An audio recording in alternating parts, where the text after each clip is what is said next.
ભાવનગરમાં તાજેતરમાં જ ચકચારી નેશનલ હેરાલ્ડ કેસમાં અદાલતે કોંગ્રેસના શ્રીમતી સોનિયા ગાંધી અને રાહુલ ગાંધી સામેનો કેસ ખોટો માનતા કોંગ્રેસ પક્ષના આગેવાન કાર્યકરોમાં ભારે ઉત્સાહ જોવા મળ્યો હતો.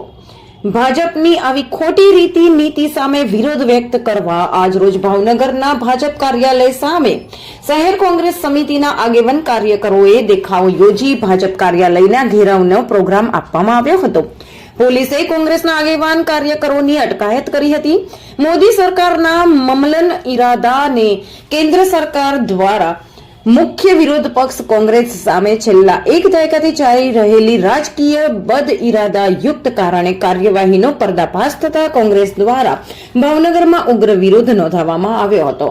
નામદાર અદાલત દ્વારા નેશનલ હેરાલ્ડ કેસમાં કોંગ્રેસના નેતૃત્વના શ્રીમતી સોનિયા ગાંધી અને શ્રી રાહુલ ગાંધી સામે ઈડી દ્વારા કરવામાં આવેલી કાર્યવાહીને સંપૂર્ણપણે ગેરકાયદેસર અને બદ ઇરાદાપૂર્વક હોવાનું સ્પષ્ટ થતા ઈડીને આ કેસમાં કોઈ અધિકાર ક્ષેત્ર નથી તેમજ કોઈ એફઆઈઆર પણ નોંધાયેલ નથી એવું અવલોકન કરવામાં આવ્યું છે.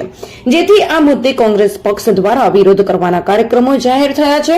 જેમાં ખાસ કરીને ગુજરાત પ્રદેશ કોંગ્રેસ સમિતિના પ્રમુખ અમિતભાઈ ચાવડાની સૂચના અનુસાર આજ રોજ ભાવનગર ખાતે પણ ભાજપ કાર્યાલય સામે વિરોધ પ્રદર્શન કરવામાં આવ્યું હતું.